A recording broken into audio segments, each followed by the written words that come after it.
Ada banyak mayat bayi yang membusuk di tempat sampah. Dan mayat bayi ini semua adalah para orang yang berselingkuh dan mengaborsi di klinik ilegal. Yang mengerikan adalah, ini adalah film yang didasarkan pada peristiwa nyata. Tahun 2010, polisi menemukannya di dalam kuil Thailand, menyimpan sebanyak 2002 mayat bayi. Dan mayat janin ini telah disembunyikan setidaknya selama setahun. Semua adalah janin yang diaborsi secara ilegal. Polisi membungkis janin dengan plastik putih dan disusun dengan rapi. Para biarawan diundang untuk membacakan doa untuk jiwa para janin. Aborsi secara tegas dilarang oleh hukum Thailand. Mereka yang tidak setia dalam cinta, para wanita yang tidak bisa melahirkan anak mereka, hanya dapat memilih untuk pergi ke klinik ilegal untuk aborsi janin. Hari ini datang lagi seorang wanita, dia berteriak dan melakukan aborsi. Di sebelahnya pacarnya sedang menemaninya, klinik dalam kondisi buruk. Kondisi kesehatan juga sangat memprihatinkan. Dokter wanita tak berdokumen tampak dingin. Kemudian dia membungkus embrio dalam kantong plastik. Dilempar ke kamar mandi seperti sampah. Di sisi lain sekeluarga bertiga dengan jalan-jalan. Suami istri sangat mencintai satu sama lain, dan putri mereka juga sangat pintar. Ternyata pria ini sudah berkeluarga. Jadi secara tidak bertanggung jawab dia mengaborsi janin pacarnya. Setelah itu, tidak tahu mengapa, putri mereka sering berbicara dengan udara, dan mengaku dia melihat adik kecil yang tak berdaya terus mengikutinya. Ibu, ayah, tunggu adik. Perilaku yang aneh membuat orang tuanya sangat khawatir. Dan peristiwa aneh terus terjadi satu demi satu. Di rumah, putrinya juga mulai berbicara dengan dirinya sendiri dengan aneh. Katanya dia sedang berbicara dengan adiknya di dalam tas. Ibunya sangat ketakutan. Dia membuka ransel dengan hati-hati. Ada bayi berdarah di dalamnya. Ibunya sangat terkejut. Wajahnya hingga pucat. Suaminya mendengar teriakan segera menghampirinya. Dia membuka dan memeriksa, tapi hanya melihat boneka berbintik. Putrinya bilang dia membawanya pulang dari kuil. Pria merasa sangat aneh. Keesokan harinya dia membawa boneka itu kembali ke kuil. Kemudian dia mengambil gambar dengan kamera. Saat itu seorang paman mengusir pria itu. Dia menemukan bahwa seseorang berwarna putih dalam gambarnya.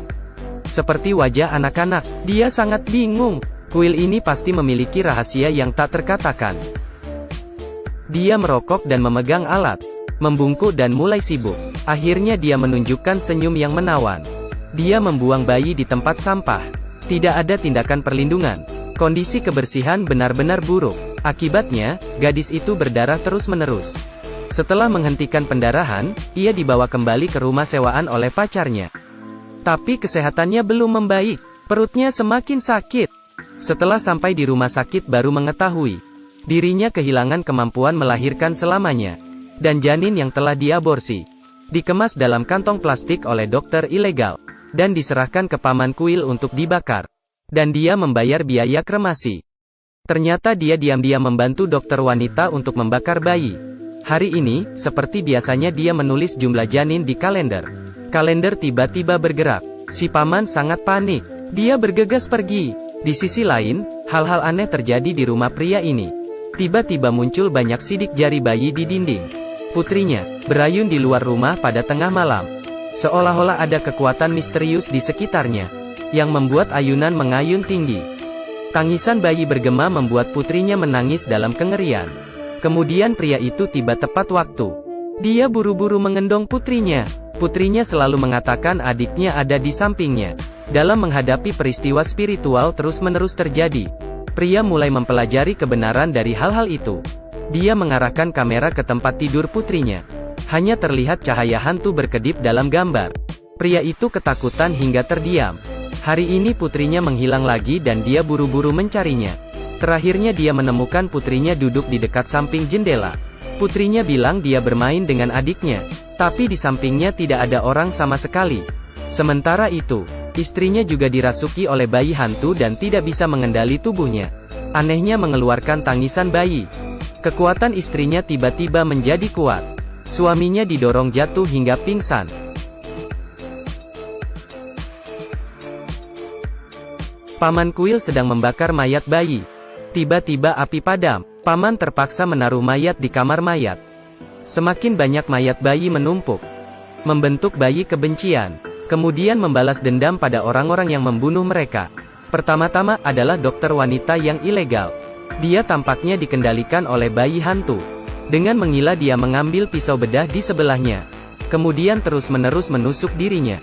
Dia menahan rasa sakit dan berhasil keluar dari ruangan. Selama pelarian, tubuh mulai mengeluarkan banyak darah. Bayi hantu perlahan-lahan berkumpul di depannya. Dia menangis dengan kuat.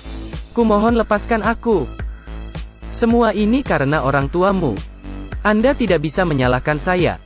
Bayi hantu tampaknya memahami sesuatu. Akhirnya dia pergi. Pacar pria itu juga tidak bisa kabur. Sebuah kekuatan misterius menariknya ke kolam renang. Darah menyebar dalam sekejap. Pria itu tiba-tiba merasakan hal yang aneh, pasti ada hubungannya dengan kuil itu. Dia segera pergi ke kuil. Dia mendengar tangisan minta tolong istrinya dari kamar mayat. Dia menyelamatkan istri dan putrinya, namun putrinya berkata, "Kenapa kau hanya begitu baik pada kakak?" Di belakangnya istri dan putrinya menatapnya dengan horor.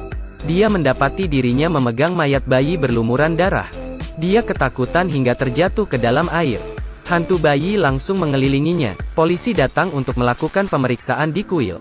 Saat membuka kamar mayat, dengan bau busuk, puluhan ribu mayat bayi terjatuh keluar. Hal ini membuat semua orang terdiam. Paman Kuli dan dokter wanita dibawa ke pengadilan. Tapi dokter wanita tidak berpikir dia telah berbuat jahat. Karena dia mengadopsi banyak anak yatim piatu selama periode ini. Pria itu menjadi koma karena merasakan terlalu banyak ketakutan. Dan tempat tidur di sampingnya adalah pacarnya. Hantu bayi hantu mengikuti mereka berdua. Ini adalah akhir dari film. Film ini didasarkan pada peristiwa nyata. Menceritakan tentang aborsi ilegal yang ada di Thailand. Sepertinya ini melawan orang aborsi.